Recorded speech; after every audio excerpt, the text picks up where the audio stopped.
I'll go ahead and envelop myself into the functionality as to what I did. Now, granted, people obviously saw that as very delusional as to what I posted with my last video, or they saw it as fucking evil, in which I'll go ahead and just go ahead and get those out of the way.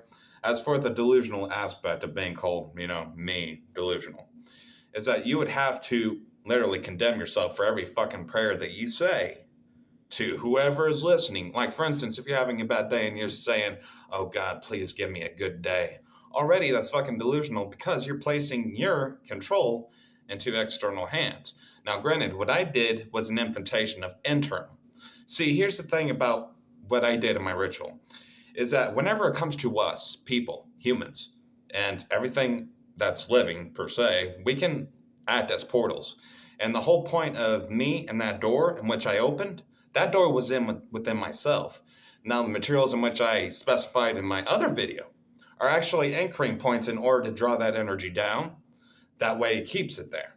Now, that's the reason why whenever it comes to some materials, it's best to have some, especially if it's coming from the location in which you're working with that direct force in particular. That's why I grabbed as I grabbed, because I knew that it would solidify and stay with me, even if I wasn't have to have my attention on it. And also words. People don't understand how fucking powerful words are. It's like I could speak in an English language and still it could have the same, if not better, effect than if I was speaking in goddamn Latin. And people like to, delve into foreign languages whenever it comes to their rituals just to add, what's the word for it? I guess a differential, just to bring themselves further away from their normal, mundane day-to-day life of getting fucked over at the public office, okay? So that's the reason why they do Latin, just to further disconnect themselves from their day-to-day life and make it more specifically about that moment and mindset in which they're rocking whenever they do perform it. And you don't approach it with the same mindset of, walking into that ritual, oh, goddamn, hopefully tomorrow I won't get fired from that job. You don't do that. In fact, it's always specified to meditate beforehand to equalize those waters within you, those tides. Then you go ahead and you drop a rock into the waters and impress or express. First, you got to impress before you can express, if you know what I'm meaning. Like, for instance, if you keep saying to yourself or, allow others to say that you're a piece of shit and then you believe it, well, guess what? That was an impression which you chose to know, therefore you shall express it. Now, everything in which we feed ourselves is exactly what we're going to be expressing. And it happens in every facet, happens in the emotional body, thinking body, physical body. All these function within one another. And the whole essence of witchcraft itself is to be able to connect those dots and connect those sectors of life. That's why whenever it comes to a pentagram and how it goes into the 5 elements, spirit, fire, earth, water, air, and all that, is because you're interlinking air, which is equivalent to thoughts. You know how air goes to and fro, and you can't see it, but you can feel it.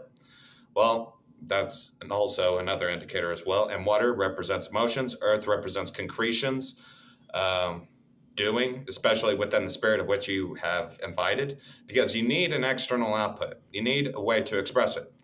But if you're only impressing and not expressing, then you can make yourself delusional. You got to have the expressive element to go along with it. You can't just have the impressions as well. And what other description can I give? And also, fire is that which is passion, that which burns up anything that is no longer useful and turns into something better. Now, granted, it can, but it can also be rather volatile as well, because there are many creative types, many poets and philosophers and shit, who literally gather their ideas from the fire element, from, the shit which happens in their life, and you understand how they are depressed and shit, and, pondering on the very mixes and then deriving from that creative well in which everything is made. What other? And spirit is the space. Spirit is the space that operates beyond the elements and within them. That's the interlinking chain, which interlinks the body, mind, spirit, and all that. So that's the interlinking between the elements.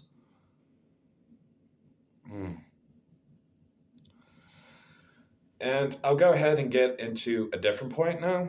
This is something which, now this is just my, well, you love my opinions, folks, and you love my perspectives on shit. So I'll go ahead and fucking flash one to you. So whenever it comes to belief itself, I am not really happy with the word belief.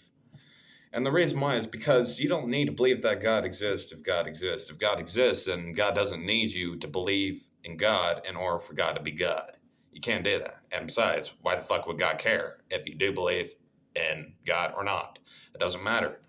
And besides, whenever it comes to God, here's what I'll specify as to what God really is. God is a mixture of what's known and unknown, within and external, and everything else. Science originally was an exploration of God. Now, granted, it's no longer not.